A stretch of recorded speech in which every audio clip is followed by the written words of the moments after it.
Hello, all you poor saps out there. Guess what? I'm hosting the Doctor Who reviews this week. So Rainiac is perfectly fine, I promise. You can trust me on that. No, he is perfectly fine. He just fell down a vertical shaft temporarily. It happens a lot around here, unfortunately. Vertical shaft.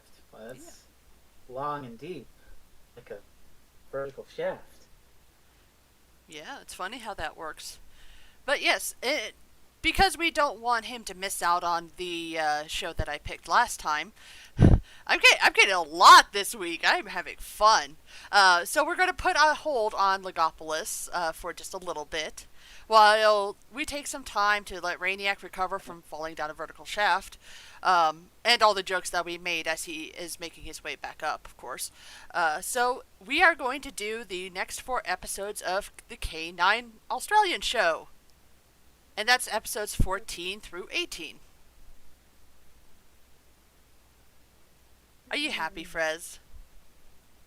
I mean, I'm pretty happy. This is a very interesting batch that you got me on for. Oh, I know. It's like, there are some that aren't great, but at the very least, they're entertaining and they have messages that I really thought would resonate with you. They are all at least good. Good by the standards of robot dog show for Yeah. children. It's like one could argue that, children aren't stupid, so therefore you can have an intelligent show like Steven Universe, where it does touch on those topics that are considered taboo. But there's a lot of people out there who want to play it safe, so you get stupid, dumb robot dog show. And also, I mean, even when you do have those smart and nuanced shows, you get video essays to completely miss the mark. Yeah, yeah, yeah. This will not be one of them. Nah, Possibly. We're just gonna talk about the children's robot dog show. Yes. And, obviously you know who's here, but for the newcomers, my name is Kat. I'm also known as Concave Usurper. And to my virtual left, he is so anti-capitalist, he's practically a centralist. It's Freezing Inferno.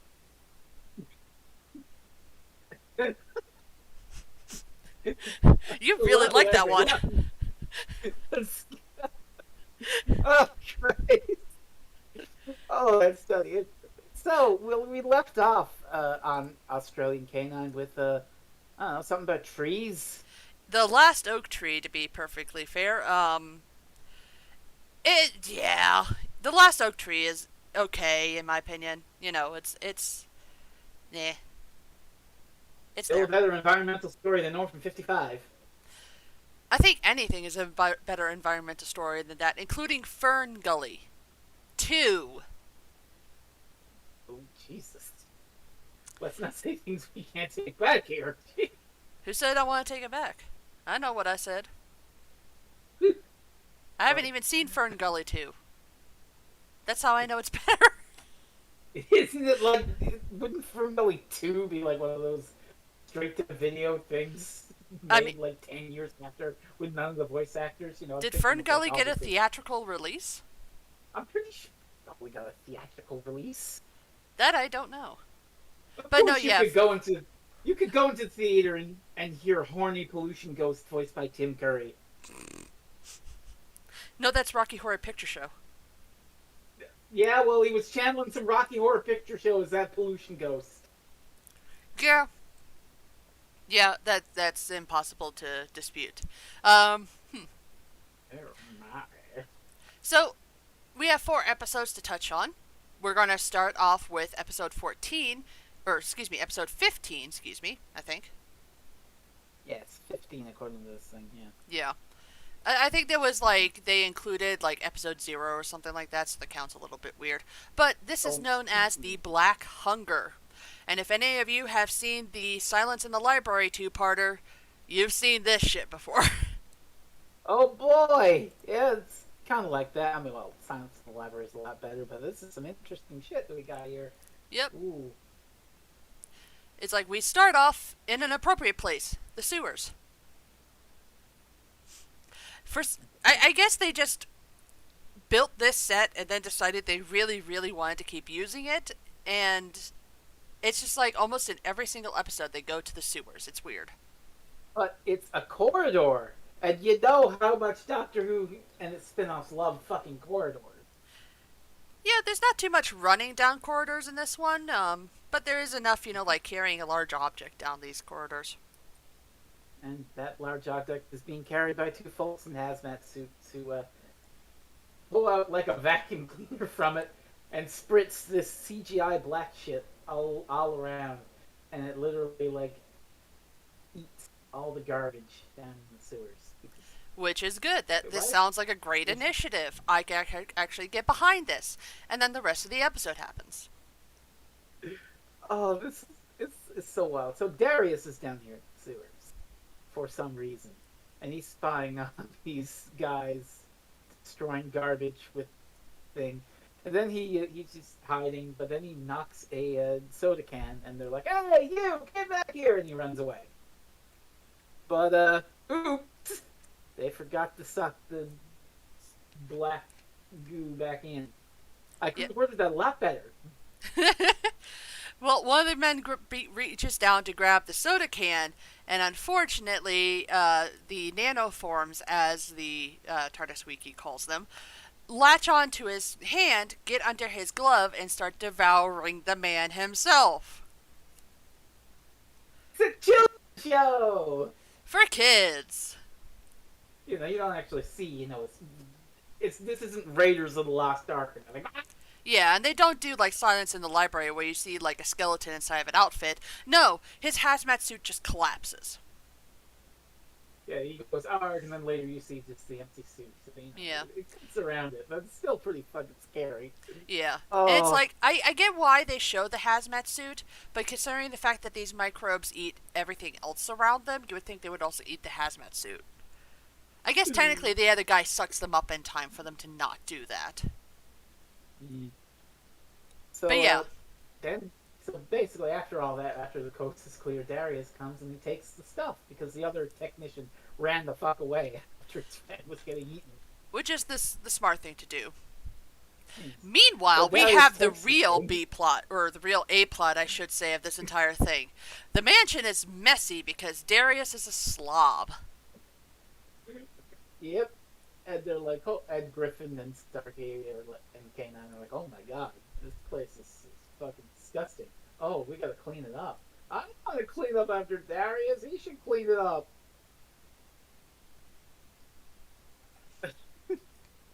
Oh, Yeah, God. Darius is very much the Draco Malfoy of this, where he's a little shit, but he's kind of like an ineffectual little shit, kind of on the side of good.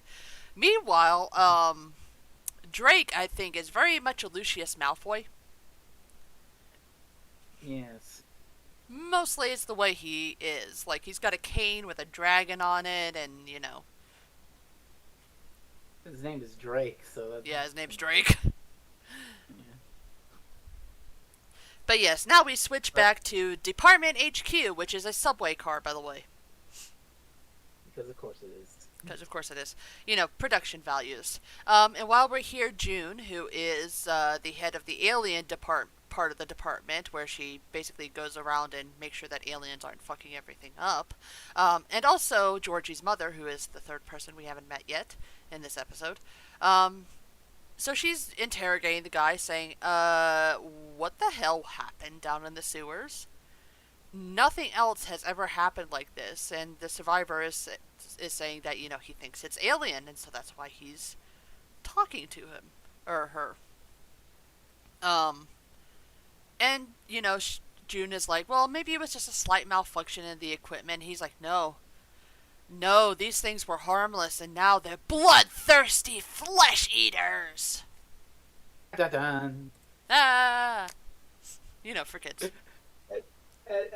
Yeah, but for kids, this is the entire like impetus of the plot and the danger that happens. But because Darius is too fucking lazy to pick up after his own mess. So he steals alien microbes that eat every bit of organic matter they can get their hands on to clean up after himself without work. Like, it is really amazing how they do this, because, like, obviously everybody comes in getting ready to clean up and everything, and Darius has the entire place cleaned, and he's trying to hide the device under a blanket. And they're like, "Oh my gosh, how did you do this? It's like nobody has ever lived here. You folded my clothes too?" And Darius is like, Yeah, "Yeah, it's called elbow grease, honey. Maybe you should look it up." look at me. I did all the work. I'm such a productive member of society. I know how to take care of it. Hey, what's that there? Nothing. Don't look at. No, no, don't look, don't look. Of course, then K9 analyzes it. It's like, you've been using alien microbes. Yeah, and they find out that there is literally nothing organic left in the entire room, not even down to a single spider or fly or anything. That's kind of creepy. Concerning. A little bit, yes.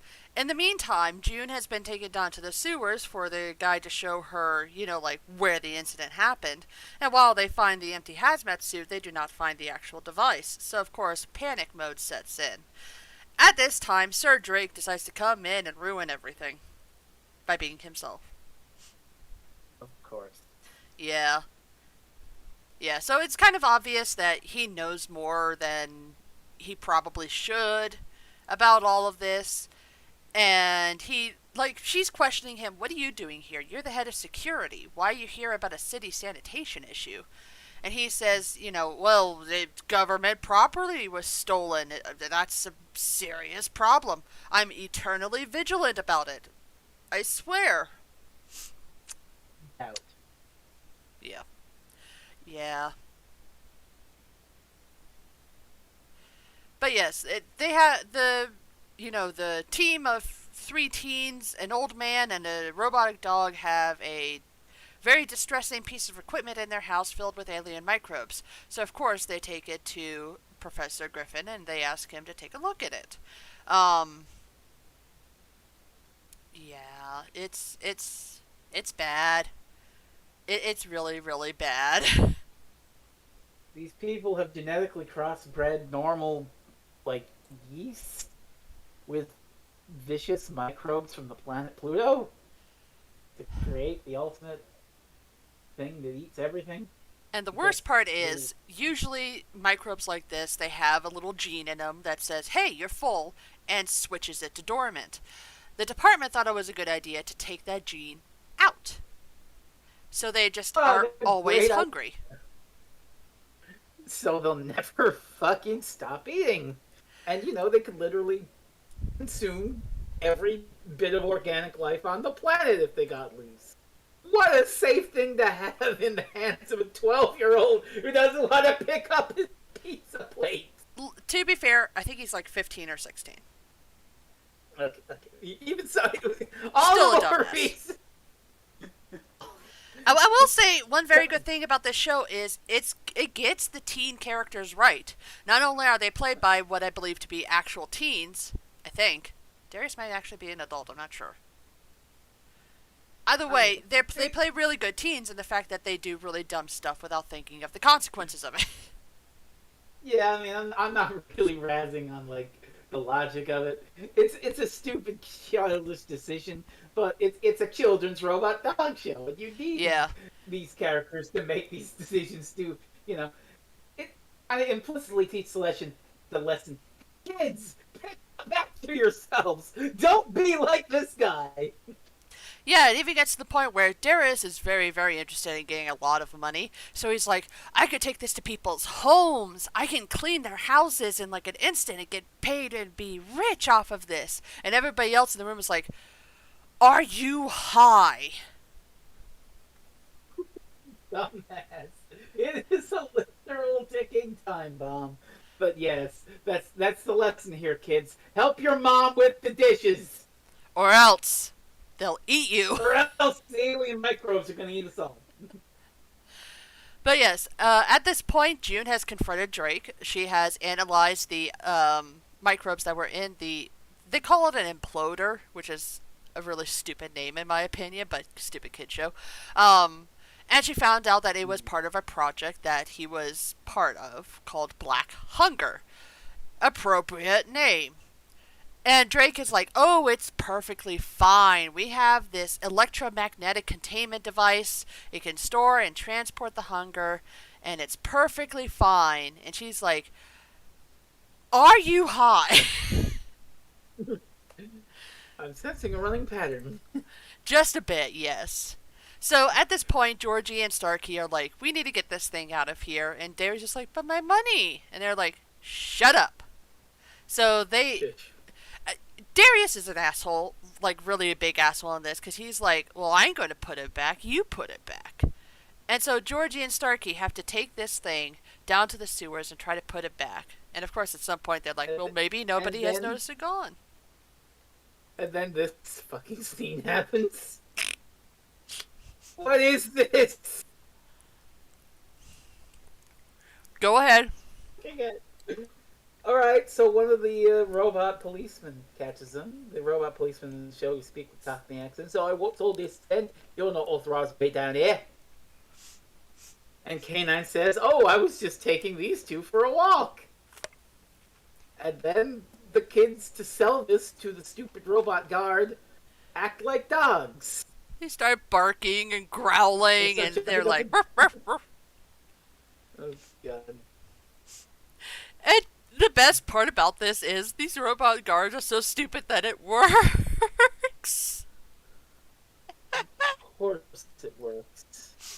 I love these cops. I love the robot cops. They're so stupid. We are going to have a lot of fun with them in the last episode of this batch. Yeah, we are. But less fun is Drake's plan for what he wants to use the Black Hunger for. Oh, you know what I'm gonna do? You know, all these dissidents and people who don't conform with the totalitarian will of the department? I'll just use the Black Hunger to kill them all! Then everyone will agree with us! And we'll have, resistance! Yeah, great idea! His plan isn't that, like... I don't quite get it. He wants to use the Black Hunger to hijack a fallen angel, which they call crash ships fallen angels, by the way, and use that to control society, and that future generations will thank him. I don't know how, but apparently he's going to. He's gonna. It's like it's literally eugenics. He's just gonna fucking kill everyone that isn't with his beliefs. Yeah. Which, in case you didn't know, this is a very dystopian society. We already knew that, but yeah. Oh yeah, it's just like, oh, a lot of people are protesting. Hose them down with this shit. Oh, let's the flesh melt off their fucking bones. That'll teach you. Fall in line. You know, for kids. Yeah. Future generations will thank you because if you don't thank them, you'll melt the flesh from their skin. Oh yeah, and at this point, June is like, I don't want Georgie to grow up in a world like this, and they basically, tell each other to bring it on. I'm going to get you fired before you get me fired. No, I'm going to get you fired before you get me fired. Fight, fight, fight. Kiss, kiss, kiss. I had my friend Chris watching this with me, and the entire time she was like, man, this Drake guy really wants to get in her pants, doesn't he? Oh, God. She said the same thing when Thorne came in. They're very focused on June, essentially. Yeah. Well, back in the sewer, we have a little... Kanan tries to distract one of the robot cops, but another one is there before Starkey and Georgie can get the thing, and so they have a little chase. Their way is blocked by a bunch of shit, but Starkey uses the stuff to melt it all away so they can get away. And then the cops You're forgetting one part that really made me laugh. So, oh yeah, they were going to just drop off the imploder where it was, but K9 insists that they have to take it back to where Darius found it.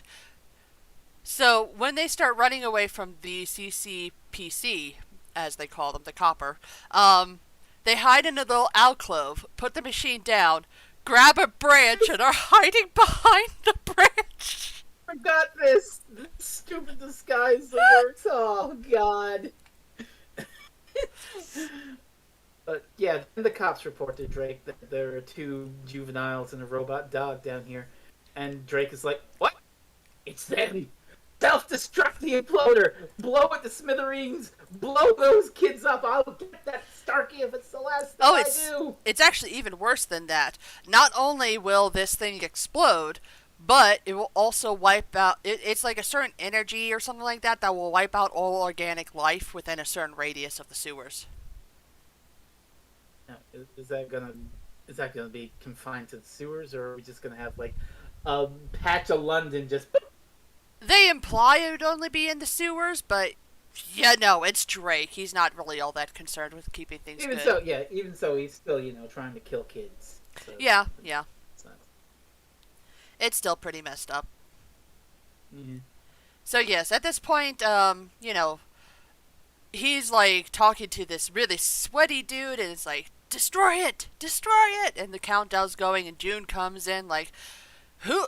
What are you doing? There are people down there. And Drake's like, oh, it's just the two people who stole the device. It's perfectly fine. And of course, June doesn't know that that's her frickin' daughter down there, but she's still incensed about the whole thing. Like, you can't just kill people. But if I get my way, I get to kill anyone I want, June. Yeah. It's kind of obvious that this is like the last episode that he's in. Just I saying. didn't really get that sense, but you get the sense. But yeah, the thing's gonna blow up. So they're like, "Oh no, we gotta run! It's gonna explode in a radius. Oh, then we gotta defuse it." And Starkey's trying to defuse it, and then Georgie has the bright idea of defusing it by hitting it with the thing a bunch of times, It works. and this works. So, the one problem is that when Starkey decided to clear a path for them to move, he didn't have the time to suck the black hunger back into the device. And now the device is completely, essentially inoperable. And Yeah. they're near an outlet to the Thames. So if this shit gets in the river, that is a apocalypse. Yeah, Griffin calculates that in about a week the entire Earth will be barren of all life. So good job, Drake. Look what you did. Hey! So they, obviously Starkey and Georgie are trying to run away from the swarm, and they get to a point where there's a grate in front of the outlet to the Thames. And so they're like panicking, and they're like, K9, you need to take this thing down. And K9's like, what? I can't do that. The swarm might get out. And meanwhile, I'm over here like, honey, you can fit an entire arm through those bars. The swarm is going to get out either way. That's true. But yeah, the canine got this covered. Yes. K9, the MacGuffin to the rescue. Oh boy! What's Canine do? K9 becomes a vacuum. He becomes Mega Maid. He does not go from suck to blow, however. So, well, he essentially... well, it depends on what your definition is, because go ahead, what's the description? Well, he explains what he does later, but essentially he overpowers some of his power cells so that he can turn himself into an electromagnetic containment device. He essentially snorts the black hunger into himself, and he stores it inside of himself. And then he farts. And then he farts. Because robot dogs apparently need to fart. Yes. Fart jokes, for kids. Yes. And so the department is able to find out that the storm has been completely neutralized at this point. June turns to Drake and is like, oh, you fucked up now. I'm going to have your job for this. And she does. She does. It actually does happen. So she talks to Lomax, who is the head of the department. Says that, Black Hunger was closed down because it was too dangerous, and Drake restarted it without any clearance. The situation resolved thanks to K9, but there's still the problem that, this is not the first time Drake has breached orders. This is just the most serious one. So Lomax quietly decides that Drake will be moved out of the picture. Moved to other duties. And now we get our new evil bastard, Inspector Thorne. Who might even be worse of an evil bastard, all things considered. Oh, you haven't seen the finale yet. It's so much worse. Oh, well, even for what I've seen, he's Yeah, he's pretty Pretty bad. bad. But we'll see that. We got any more to say about Black Hunger? Um, no, it's pretty well resolved. You know, Darius is still like, oh, we could go into business, and Kayline's like, are you high? No. I'm just going to evacuate my fuel cells the next time on a different planet. And of course, they end on a joke of, "Don't do it on the carpet." Ha ha ha ha ha. Ah. Da da da da da da da da da.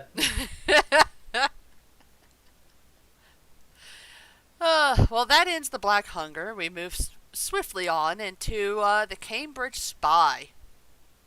This was quite the surprise. Welcome to Back to the Future. Yeah, so this is a time travel story in your Doctor Who spinoff, which Mind-boggling. something you probably expected that at least once, but it's wild because you're a Doctor Who spinoff and you're doing a time travel story.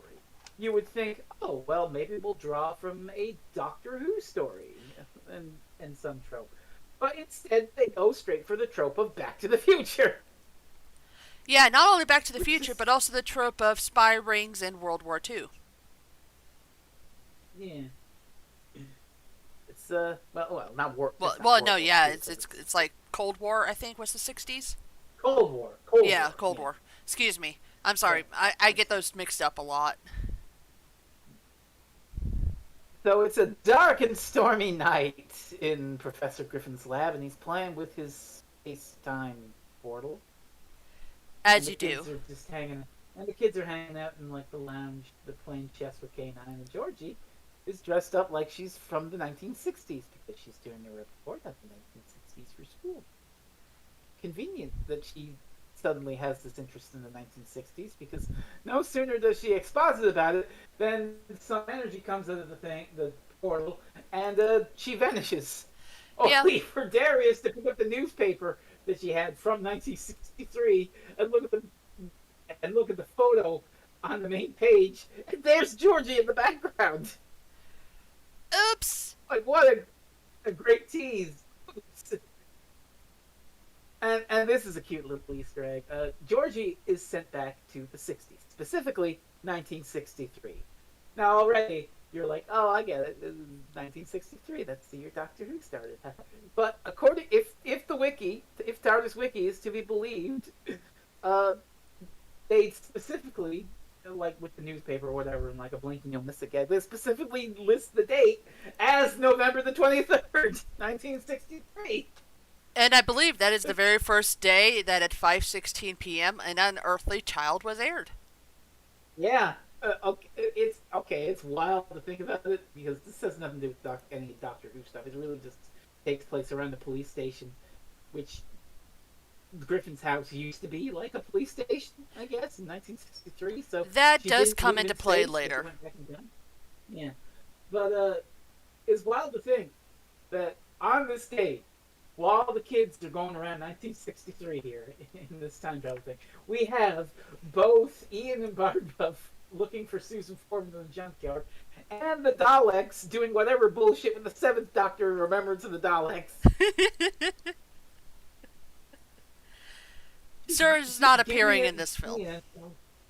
Just give me an anthology of all the fucking weird bullshit that happened in London on the 23rd of November, 1963. I mean, you could do that on TARDIS Wiki. They have a ton of stuff there.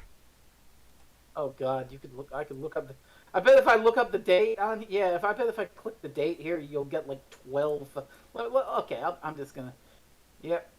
So there's 1860s. Okay, 1963. Yep, this is the date. Oh, the 11th Doctor and Clara Oswald stopped an alien called the Shroud, and then we have this. And then we have a man who got stabbed and then we got a man born named John Fitzgerald after JFK who died the day before. What the fuck? I gotta Uh-oh. read this one. This is a wild one. Over the course of 2 hours, the first, second, third, fourth, fifth, sixth, seventh, and eighth Doctors and their companions Susan Foreman, Ian Chesterton, Barbara Wright, Jamie McCrimmon, Zoe Harriet, Sarah Jane Smith, Leela Nissa, Perry Brown, Ace, and Charlie Pollard all visited Bob Dovey at 59A Barnesfield Crescent in Taunton, Hampshire, much to his annoyance. Is that a Dimensions in Time thing? That is The Light at the End, which is Big Finish's 50th anniversary special. Oh. Oh my god, the fourth Doctor in K9 Mark II returned to Tyler's Lane. So there are two K9s in London on 23rd November 1963. Obviously, that's a very popular date for many people. Amy Pond sends a letter, yep. Oh, the eighth Doctor and Susan Foreman are here as well. So, Jesus! There's so many funny things happening this day, but we digress. For now, we focus on Georgie, who's looking very confused in a police station and is immediately arrested because this place is hella fucking suspicious. It's the Cold War, but it's like, okay, let me try to get a good analogy here. This episode makes Joseph McCarthy look like fucking Vladimir Lenin. It is, in the way it is so anti-Soviet.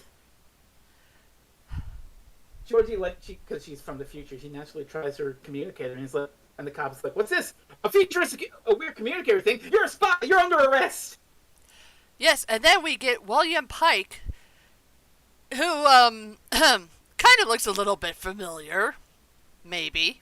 It's Darius. Yeah, it's Darius. Or rather, it's the actor. Yeah, it's the same actor. It's implied pretty early on that he's related to Darius somehow. We find out later that he's like his great-grandfather.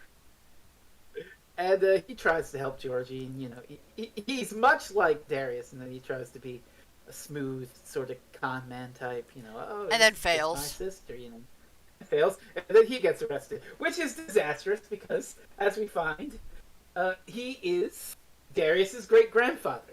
And if he's arrested for being a Soviet spy and sent to prison for life, he'll never meet the great-grandmother, and then they'll never have kids, and they'll never have kids. And so the knockoff effect of this is that Darius starts to disappear from existence, Back to the Future style, because his history is being rewritten.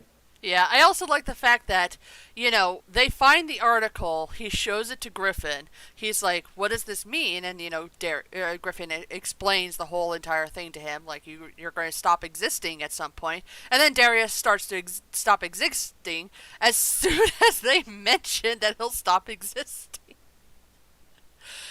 I also, regrettably, have to mention this Easter egg that is on Tarzan's wiki.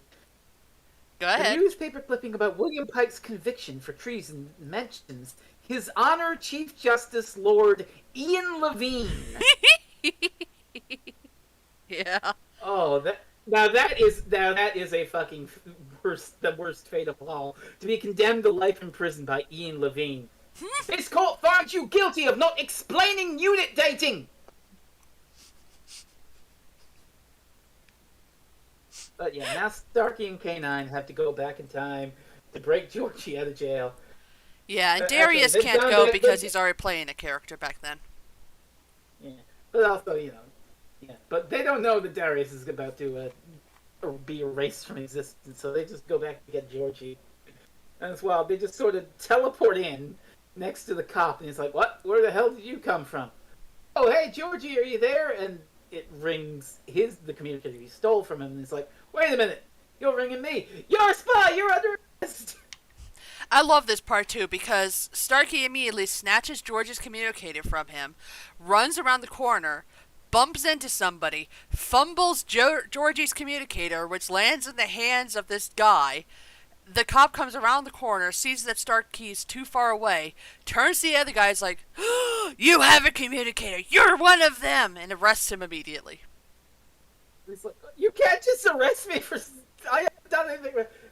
Like, God, it is McCarthyism turned up to 11 for a children's show. The really, really funny thing about this is, spoilers for the ending, but he actually caught the right guy.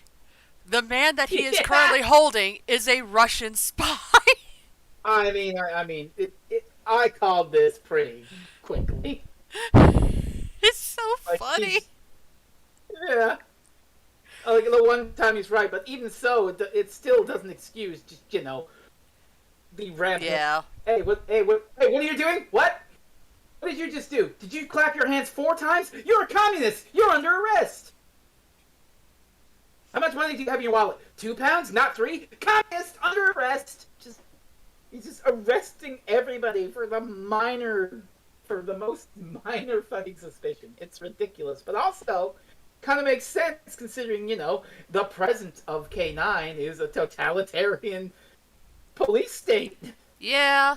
It's like, So obviously, this whole thing is supposed to take place in London rather than Australia, where, the show was actually made. So it's kind of a very stark look at what London could become. Is this what London would be if Brexit didn't go through? Or is this post-Brexit? Honestly, I don't know which is worse. Who knows? Who knows? But either way, But, yeah. Mr. Bill himself has been taken into interrogation, and at this point, somebody from MI6 comes in. He looks a lot like Thorne. Oh, great. So, yeah, I don't know if this is time travel revealed to be time travel shenanigans or not, or if it's just another. No, it's just like, an ancestor. It's just another But ancestor. he's still a prick, and he's like, aha, we caught these Soviet documents in your cab. You're a Soviet spy. You're gonna go to jail for life. Ah. Which also, like, Nice. I'm not up to date on, like the UK's laws and stuff, but you know, maybe somebody we'll look it up after the show, but at the very least here in the US, to be able to search a private vehicle, you do need a warrant to do so. So basically, if he found all that stuff, that could be considered an unlawful search, and they technically have no evidence that he's a traitor. But also, he does like. It's I the don't think this guy's 60s. exactly following the law. It's the 60s Especially, London. They don't care. Because William Pike is like, I want my lawyer. You're a spy. You don't get a lawyer. Yeah. So basically, they're violating rights all over the place. I'll look it up later and see if they would legally have been able to do this back in the 60s, but, it'd be interesting. Even so, I'm pretty sure you couldn't, but also I'm pretty sure they're trying to make the point of, Cold War police state bullshit.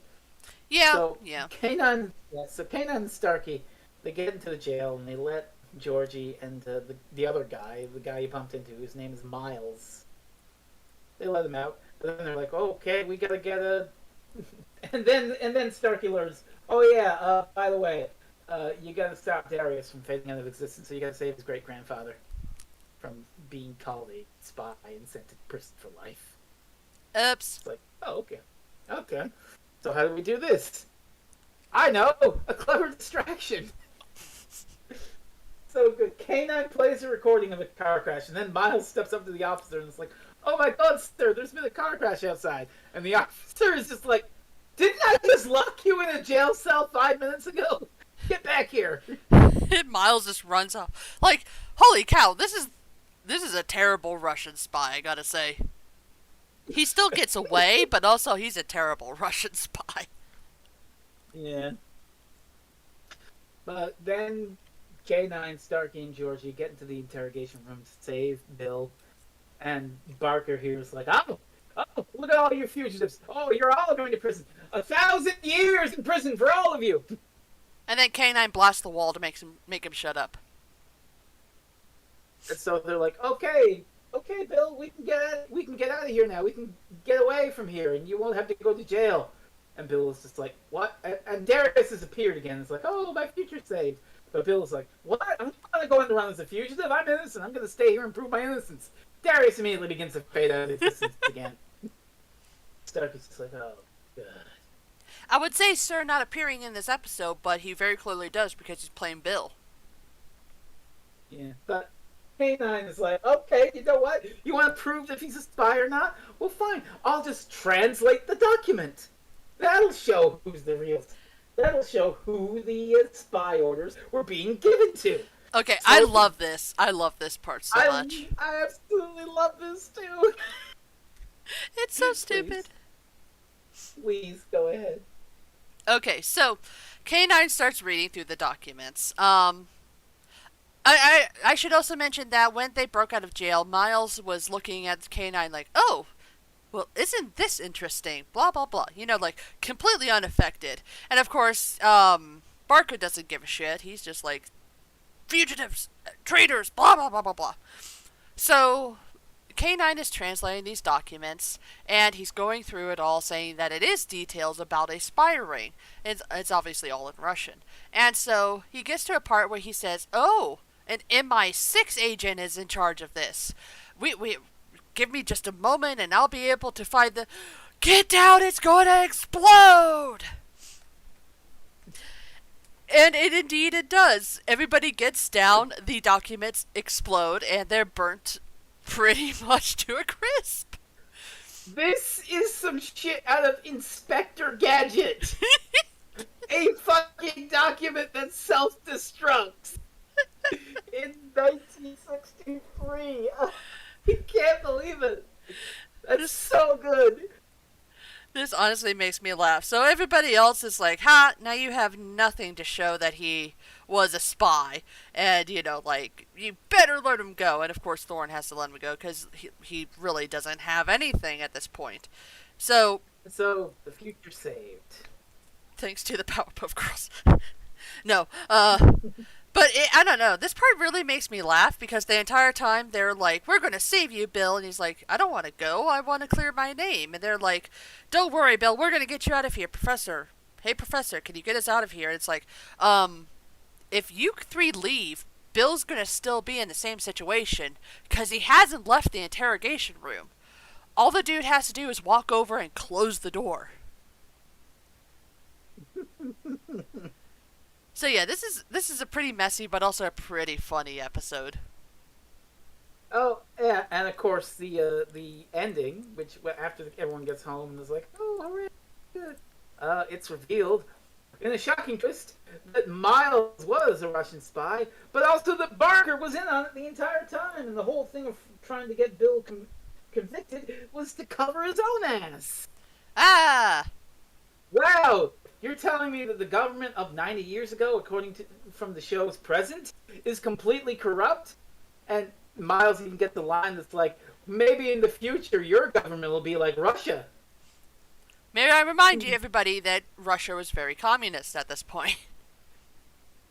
Yeah, but well, I don't know if he means communist or if he means like totalitarian, because I mean, they that's getting achieved into a that. whole lot of political theory. Yeah. They achieved that, totalitarian society. So it's trying to do a thing about that. But that was an enjoyable little romp. And back into 1963. I had fun with that one. Yeah, it's a really fun one. And this one's also interesting. The Lost Library? The Lost Library of Ukko. Not Uko, as I pronounced it before, but Ukko. Because I'm terrible at pronouncing things. So the department is having, like, guided tours? It's Careers Day. Kids, be a totalitarian agent of the state. You get free healthcare. Being part of the state government, no you don't. You still have to pay for it. Being part of the American state government, that is. That's true. That's very true. This is the perfect opportunity for Starkey and Darius to sneak in to the department and make a mess of Thorne's pots and pans. Yeah, honestly, So I don't think they ever explain why they're going to Thorne's office. They just are. They're going to find evidence of him doing evil shit, I guess. I guess. I love that. I love how Starkey is a snarky little fuck to Thorne. He just comes into the tour. He's like, "All right, we're going to take a tour. No straggling and no questions while we're taking the tour. Can I ask questions now? No, you little shit. Does this count as a question, Mr. Thorne? Shut the fuck up, Starkey. Let's get going." Yeah, he specifically tells So him to good. grow up. And so, predictably, they split off from the group and they had to sneak to Thorne's office. But K9 notes, it's been easy. Oh, A little before we too get to easy. that, we should mention, just as a little side thing, Thorne starts his tour, going through everything. It turns out the department is multinational. It's not just the UK. It's also the Americas, the Pacific Union, and some other countries. Oh boy. So this isn't just a UK thing. This is a global thing. Oh boy. Global totalitarianism. What Great. fun. It also makes me Yay. wonder if there's some racism thrown in with that whole, eugenics thing. Which, yeah, well, yeah, this How is a Nazi are we children's going to show, so get? it's not going to get into that. But yeah, there might be, considering the evil scheme of Thorne in this episode. But Yeah. everything's a little too easy. But Starkey's like, yeah, it might be easy, but this is our one chance to get into Thorne's office. And so he gets in there, and he's going to the desk. He's going to check out the computer, and then he sees this picture on the desk. And as soon as he looks at it, he disappears into the picture. Oops. Whoops. It was a trap. And so Darius comes in, but he manages to steal the picture and get it back to Griffin. And they're like, don't look at it. Don't look at it. But wait, how are we going to know what to do? K9 knows just what to do. Let me They grab the can't look at button. it directly. They can't look at it directly, but I wonder if there is an object on this planet that is regularly used by people every day that allows you to see things without directly looking at them. Doctor Who Near Alert. Doctor Who Near Alert. Yes, that's right. Looking at the reflection of the picture in a mirror doesn't suck you into it. Mirrors break the rules of the picture. But the picture's not a picture. It's a library card. It's a library card that contains an entire planet inside. It's kind of like a Day of the Doctor, those 3D paintings. Yeah. Yeah. But except that this came before, so bomb it, you hack!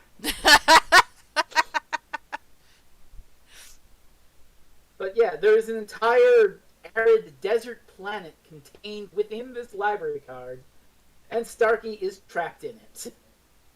So that's bad. Yes, and apparently, they have no idea how to get him out at this point. They say that more than likely what they need is how do you pronounce it again? Ukin? Ukin? They need an Ukin.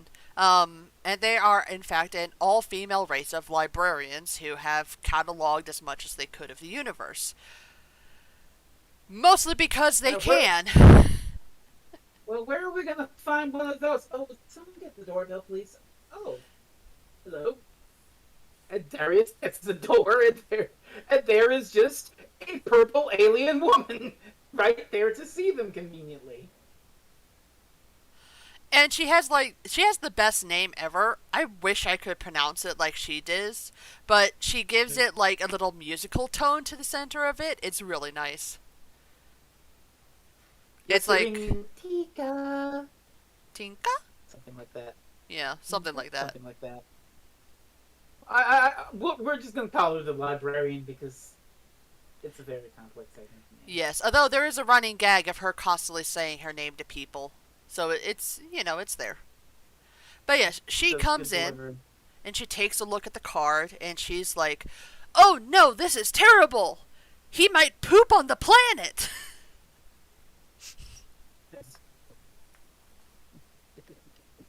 Oh God. This is actually what she's worried about too. She's worried about the planet itself, and she doesn't want Starkey to leave behind anything.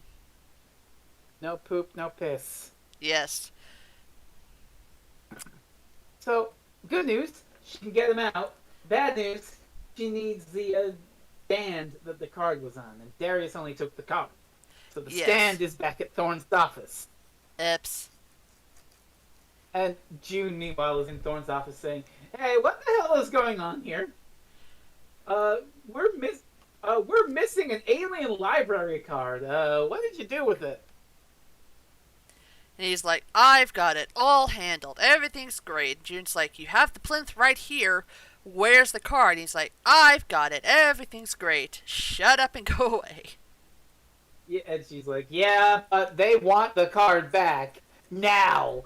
So you better have it handled or it's your ass. Yeah, I think she says get it back in like 12 hours or else your ass is grass. Obviously not Oh, oh, verbatim, but yeah. you know.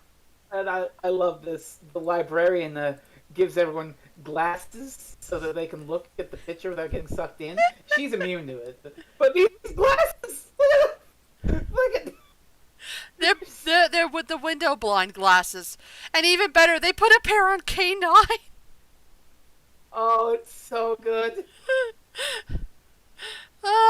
Sometimes shows with no budget, they really perform well. They just got a bunch of these glasses at like Party City or wherever in the UK. Poundland. It's so good.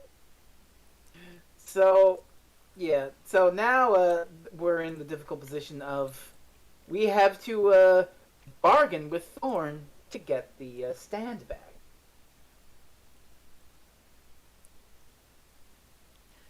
Yeah. So he calls up and is like, "You've got something I want." Well, you've got something we want.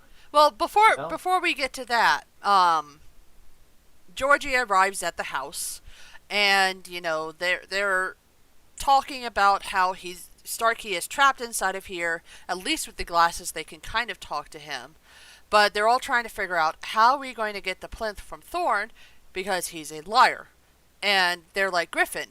You could probably get it from him if you lied to him. And he's like, I hate lying. Lying is terrible. It's the opposite of science. I am a scientist, and science is the pursuit of truth. and the librarian's just like, "Well, why don't you pursue cleaning your house?" Tidiness comes before truth. And nobody says you should have been here 2 weeks ago when this guy stole alien microbes because he was too lazy to clean up. Seriously. Damn. Heck, they That's probably could fucked have up. cataloged it into a card, and that would have solved everything. Yeah. But no, yes, at this point, we should mention that Thorn originally knew that Starkey and Darius took the card because he had a camera in his office. Of course he did. And so he calls them now and he says, hey, you got something of mine. If I have to come in by force, people are going to get hurt. And then K9 just sort of slides in and pushes Griffin out of the way and is like, look, here's how it's gonna go. We have something of yours, something that you want to use. You want to exploit it, but you don't know how, so you set a trap for Starkey. You can't do anything with it. Well, we have these special goggles, and we have access to a Yukon, librarian. So let's make a little trade. And of course, they go back to the frickin' sewers again. I should mention at this point what Thorn wants with this alien library card. Oh, man. And it's a fucked up thing. Mm-hmm. Basically, he's like, our prisons are overcrowded. So what I want to do is use this alien library card to take people who've been imprisoned for life, throw them to this alien planet, and not have to worry about, prison costs or recreation or any shit like that. Just take Food, these people water. and shove them into an alien library card for life. Literally, just like, and he's not gonna. You can't budget putting anything in there because you can't come out on your own. Yeah. Yeah. So it comes back to fucking killing the people you don't like to make your totalitarian society again. It's just I'll take all these prisoners who I've imprisoned for completely terrible crimes, like not letting me do whatever I want, and I'll throw them onto this alien desert to fucking die of thirst. Yeah. And then the prisons won't have anyone in there, so I can arrest more people who don't agree with me. We should mention that most of the prisons, or at the very least the detention centers, we've seen this before in a previous episode, but what they basically do is they sit you in a chair, they put VR goggles on you, and then you sit there for hours on end, watching everything through the VR goggles, but your mind thinks it's been thousands of years. So it's also mental torture. Oh boy! Fun! What a swell guy, and we're going to give this technology back to him, except except as soon as he hangs up, they're like, right, so he's going to betray us instantly. Obviously. So we had to also betray him instantly. And I really wish they didn't exposit how they were going to betray him, because right before they roll up to trade the card for thing, they're like, oh boy, I'm sure glad that the librarian disabled these window blind glasses. I really wish they hadn't just said it. Yeah. But yeah, they meet him and he's like, okay, here I am. Hand over the card. Okay, here you go. Give me the glasses too. Oh, yes, so clumsy of me. Wouldn't want you to get sucked into the painting. Here you go. Here are the glasses. Thanks. And he puts them on and he opens the case and oh shit! He gets sucked into the painting. And they were right to do this because when they open his briefcase, it's just a fucking brick. He was going to double cross them. It's really funny, too, because as he's getting taken into the card, he shouts, I hate double crossers! And then they open the briefcase, it's like, really, dude? Really? And so now Starkey and Thorn are on the planet together, and they just bitch at each other the entire time. It is fun. They don't like each other at all. Oh, jeez. And the second he's there, it's like, I can't believe this. I'm going to turn this place into a prison colony. And I've already got the first inmate. Who's that? It's you, you little shit! Yeah, well, that would make you inmate number 2. Yeah. Shut up! I will say, at the very least, they give Starkey decent enough dialogue that he gets one over on Thorn every single time. Beautiful. So yeah, they managed to get the stand back for the card, and so they've only got 3 minutes left to pull them out of the card before the portal closes and they're stuck forever. And so it's like, okay, move to your right. My right? Yeah, no, his right. I will no, like to my also. Right. It's the same right. I like to point out that there's a point where, like they start fighting over water because Starkey actually has a bottle of water, and I don't know why, but I really love this. But Starkey looks up at Thorn and says, "Can't you dress any differently? That shirt is really skanky, and it looks like you're selling funeral insurance." It's so stupid, but I love it for some reason. Oh, God. And so then the librarian is just like, oh, the portal doesn't seem to like 2 separate entities. Put your arms around each other. And they look at each other and just like... Yeah, obviously Thorn is not into this, and Stargate's like, bring it in, man! Come on! He's having a good time. And so they get out, and then as soon as Thorn is out, he's like, right, I'm throwing you all in jail for 100 fucking years! But then the librarian is like, no, you fucking aren't.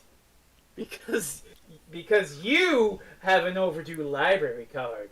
Oh, no, it's worse than that. No, well, better than that, because at first she says, if you harm one hair on any of these people's heads, I will erase you. In fact, I should just erase you for having an overdue library card.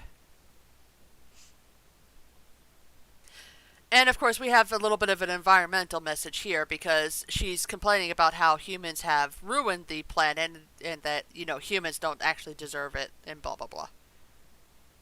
So, that's the last library of Akko. It's fine. This is a decent one. Yeah. It's kind of like, oh God, his plan is really fucked up. Oh, clear up prison space by throwing these people on a desert planet to die. That's like one step away from having prisoner Hunger Games. Like, I was sitting there thinking, well, why doesn't he just kill him? And then I realized, with that in his brain, he's like, kill them? That would waste bullets. Plus, I think Christ. the UK does not have the death penalty. Well, we're not talking about like, the normal UK. We're talking about I know, the totalitarian police state department. I know, but for some reason, I can totally see the totalitarian department being like, we're horrible people, we're going to exploit aliens, we're going to throw kids in jail. The death penalty? Whoa, let's not go that far. Yeah. So that takes us to our final episode of this batch. A real fucking gem. Mutant Copper. Which, I will tell you this anecdote. When I read the episode titles for this batch, I said to Kat, please tell me that that the word copper in this episode does not refer to the mineral, but instead is referring to one of the robot policemen. And I said yes, and I was it not does. disappointed. It is 100% about one of the actual robot cops. And it is glorious. Yes. So we start on a fucking totalitarian rally with the robot cops. Yep, they like, have a okay, giant vid screen in the sky. Good news, everyone! We just passed new laws! We get to arrest you without cause, break into your homes and search them without a warrant! Isn't that great, lads?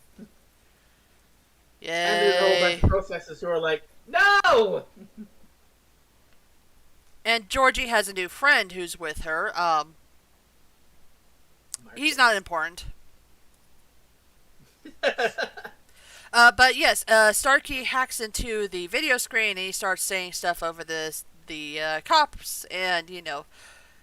Look at me, I'm a fascist boot heel. I really stink, don't I? Yeah, I think he actually uses the word fascist, doesn't he? Does he? I'm pretty sure he does. Well, he's not wrong to. No. But at this point, a couple of the actual normal cops come over and they start looking around the area. So, of course, Starkey puts his stuff away very quickly. But the cops just sort of browse over them, say none of these people are the right guy, and then leave, oddly enough. That's weird. Weird. So then we meet Georgie's new friend, Marcus, who is a protester against the totalitarian state. So, you think, okay. And, and obviously, it's playing off of teen romance stuff where... Yeah. It's like, oh, he probably has a thing for Georgie. Oh. Yeah, basically, the love triangle and well, it's not really a love triangle, it's more of a love line. Georgie really likes Starkey. Starkey is kind of like, hey, everything's terrible. We should go and fight the system. And she's like, pay attention to me. Meanwhile, Darius really also likes Georgie and absolutely despises Starkey, and Starkey despises him back. But in this episode, the two rally together because they both equally hate Marcus for taking away Georgie's attention. And, Marcus obviously likes Georgie. And Georgie is, I don't know if she likes him, but she is friendly with him. It could potentially blossom into something. Yeah. But yeah, that's not really the focus of the episode. The focus of the episode is what they find as they head off. They find a damaged robot cop who is speaking in a higher Cockney accent. And a little bit faster, too, I think. I think they chipmunk his voice. Yeah. Look, if the robot cops are down here, and this guy's kind of like right up here. Oh, what's going on here? Yeah, and he's basically talking nonsense. He's like, oh, the world's so beautiful. Oh, what are those things? And George is like, those are birds. And he's like, oh, they're beautiful. Beautiful. Just beautiful. Oh, I like birds. Birds are right nice. Yeah. But then more police come, and they're like, oh, run! And this damaged robot cop follows them, and just as they think they're about to get out, he's like, right, come on, this way. Trusting the fucking police officer? A-cab, man, A-cab. But Kanan's like, there's no surveillance down there. It might be a good way to go. So they all duck up behind some bins, which is at least a better way of concealing yourself than the fucking bush from Black Hunger. Or a twig, which is really what it was. That was no bush, that was a twig. I was being generous, yeah. But K9 scans this thing and is like, oh, you're actually not plugged into the department network. And also there seems to be something mixed in with the robot. Some, human bits. Oh my god! Birdie was the hybrid? Let's not go that far. Yeah. Oh, you know I had to. Yeah, yeah, yeah. But yeah, they figure out pretty like instantly that the department's doing some fucked up shit again, as they do.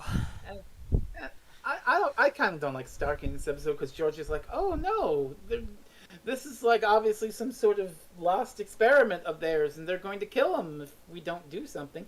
Stark is like, who the hell cares? He's a real cop. Fuck him.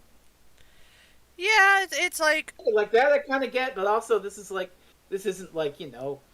a sentient fascist. It's a completely different sentient being all his own.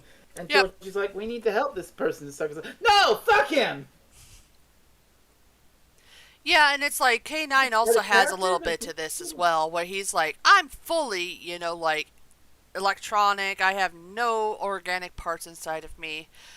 So why would you ruin a perfectly good cyborg with, human bits? That just makes no sense to me. Which, you know, the wording fucks with, is kind of fucky here because he's like, why would you ruin a cyborg with human bits? A cyborg is a machine with human bits. I think he meant android, honey. Android. Yeah, yeah, that's on the writer mixing up words. A cyborg is a robot with human bits. So this thing is a cyborg. The other robot cops aren't cyborgs. They're androids or robots or whatever.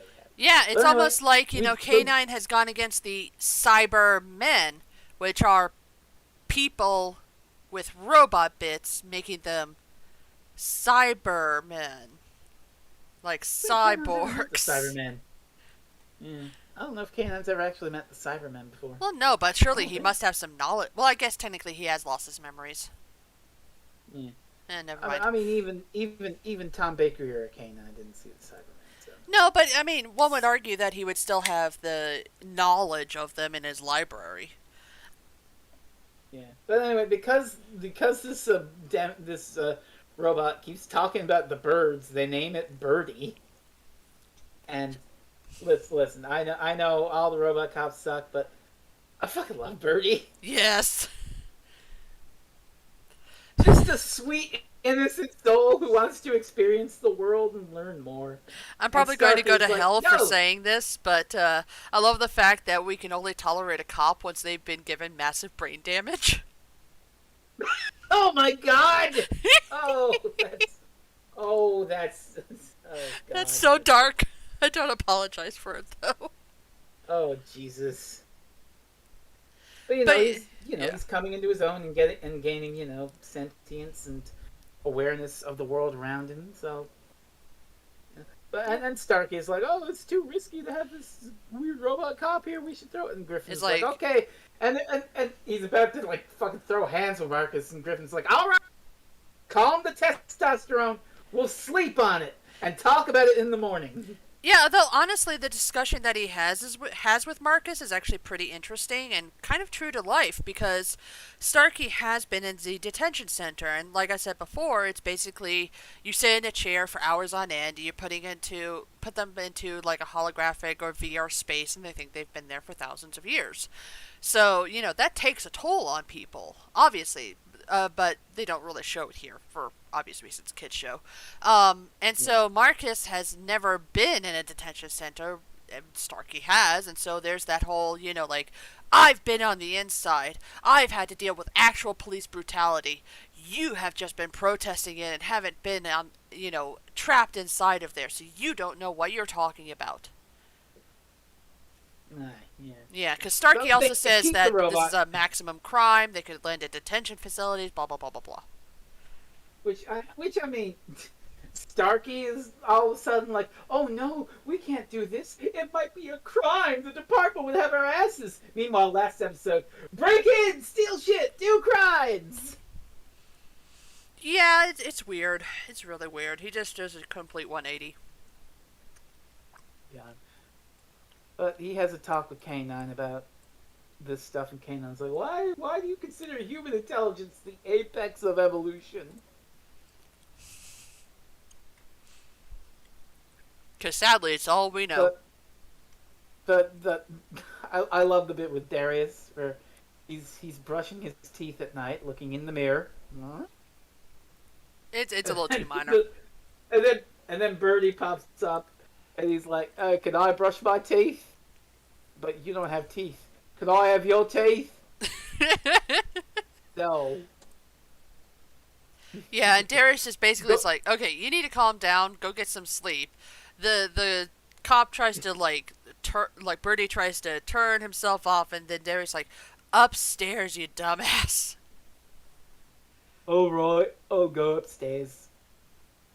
And in the morning, everyone wakes up, and Birdie's made breakfast. It's toast. He's he's made 40 slices of toast. I And want to know I love how this. much bread Griffin has in his house, because that is like at least two, maybe three loaves right there. Oh, I love it. Everyone's impressed, and Canine's like, it doesn't take rocket science to electrocute bread. And here's where something interesting happens. June arrives. They try to hide Birdie, but June knows that Birdie is there. She's like, okay, all of y'all need to calm the hell down. Whatever you did to this thing, you have to put it back and stop it. I don't want anybody getting in trouble. And they're like, look, we found him like this. This was not our fault. Um, and they talk about it, and they determine that there's only one place that could, actually do this to Birdie, and that would be the department laboratories. And June's like, I would have known about that. Experiments on cyborgs are very regulated. And then everybody's just like, may I introduce you to Thorn? What? Thorne has been doing some secret bullshit to gain power and increase his totalitarian hold over society? Say it isn't so. It's totally him. It's like June does confront him, and of course he's in, I neither deny or confirm any of this. Which, perfect politician right there. Exactly. Yeah. But now they need to steal this piece of technology, like a cortex, from the department.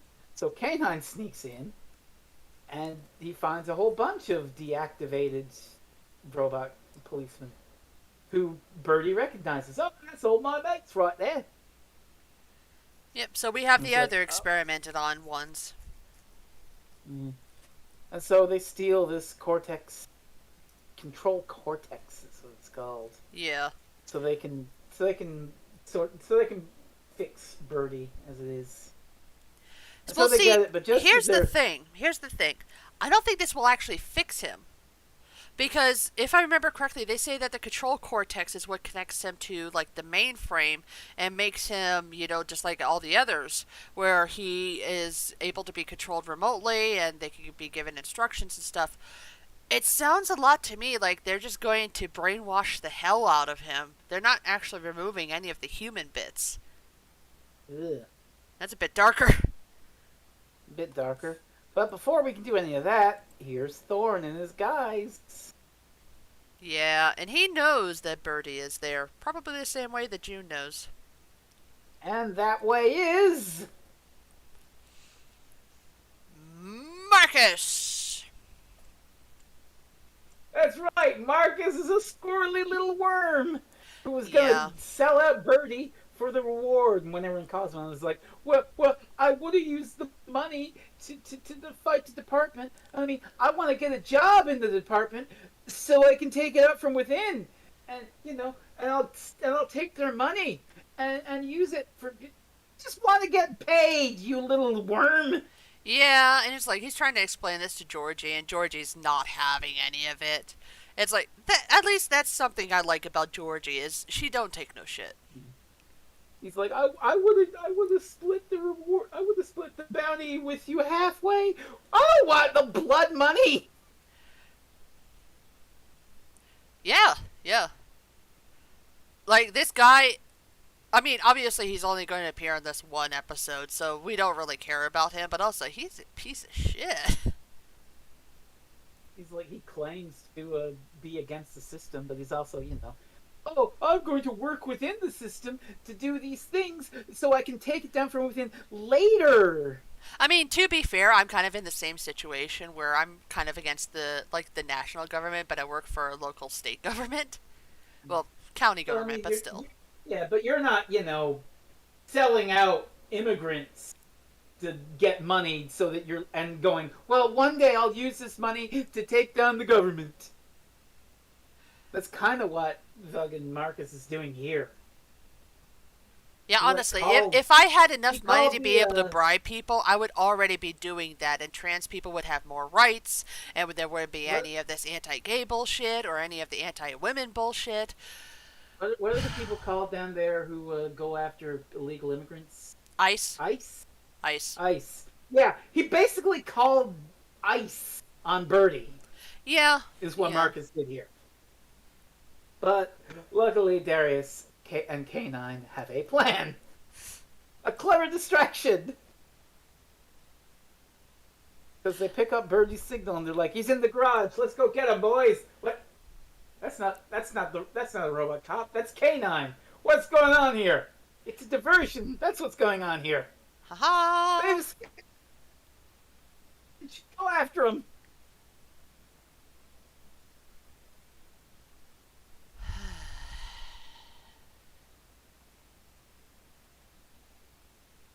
But yes, at this Yeah. point, Griffin is like, well, there's no robot cop here.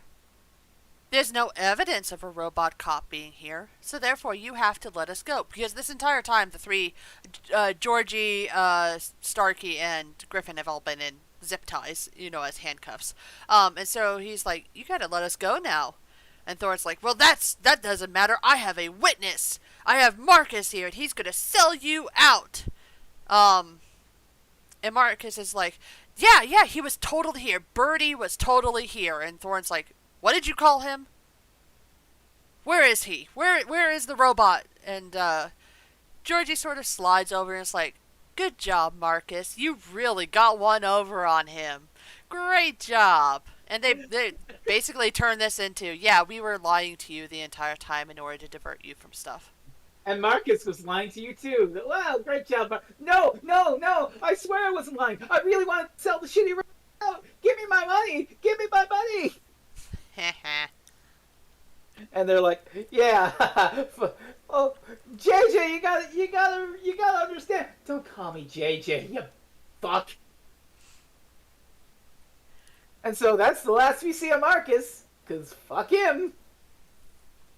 But Darius has gotten Birdie somewhere safe, like out in the countryside, I guess. I don't know. Something like And that, so yeah.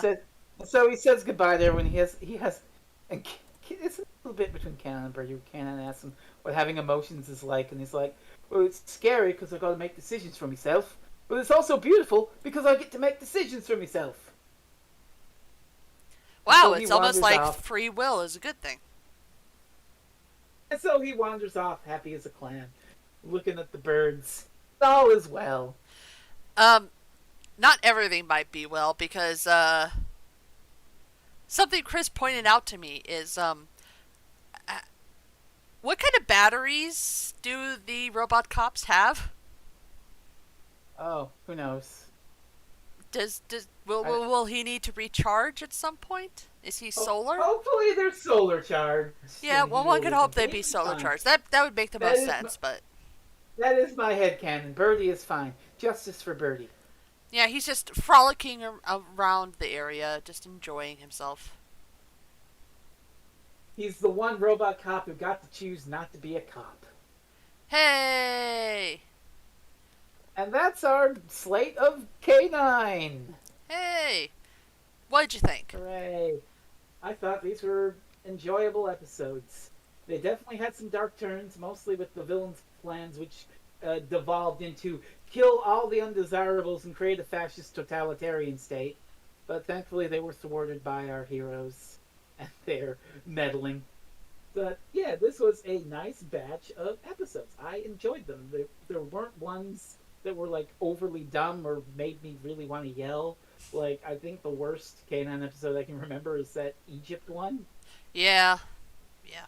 Like the Egypt aliens who were like, we were oppressed, and now we've broken free of our shackles. Now we can oppress everyone. Ha! That really sucks. Yeah, the Anubians one. Yeah. But these were good. I enjoyed these. What did you think of them again? I mean, I still love these. It's like obviously stupid kid show stuff. It's like once you kind of resign yourself to that, I guess would be the proper word. Then you can enjoy it a lot more, in my opinion. It's the same thing with like if you go to see an Illumination movie, like when I went to go see the Mario Brothers movie, I knew that Illumination was doing it, and I know that Illumination has a very childish sense of humor. So I knew that there would be at least one fart joke or poop joke or something like that in there because they always have one. So therefore, I'm just going to brace myself for that, and I'm just going to try to enjoy it as much as I can. Same thing happened with the Sonic movies, where I was like, it's a kids movie. They're going to target it more towards kids. They're going to have a fart or a poop joke in it, and I was right both times. So Jim Carrey glasses. I think yeah he. No, I think it's Sonic that does that. I don't think Jim Carrey flosses. No, Jim Carrey flosses. Oh, I did haven't he? seen the movie, but I've seen that. But Oh, it was in okay. Sonic 2. That's probably why I don't remember it as well. It's been a while. Either way, Either temper your way, expectations based on what the media is. You're not going yeah, into Australian Canine expecting fucking Citizen Kane. You exactly. It's expect like you're expecting, okay, how does this stack up compared to other shows for children? And it yeah, stacks up okay. It's no yeah. Steven Universe, but it's also no whatever Uncle shitty kids Grandpa. shows are always. Grandpa. There's Whatever seriously when a show Steven called Universe that. It's crossed over with Uncle stupid. Grandpa. It's a very stupid show. Steven Universe crossed over with Uncle Grandpa, and he literally sank a ship. Yep. It was That was oh shoot, what are their names? It was the two kids from the donut shop. I haven't seen the show in years. I don't know. I forget their names, but That they were on the ship and basically that he sank their ship. It was kind of funny, but that was the only good part about it. all right. So that was another batch of Australian Canine. Next time on this show, it should be a regularly scheduled podcast. We hope. And if it's not, well, I'll drag some fucker in here and talk about Symphogear. I'm guessing I'm some fucker.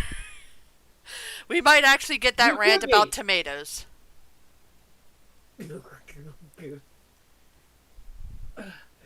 Yeah, where can you find us, lovely people? Well, you can find all of us on Twitter.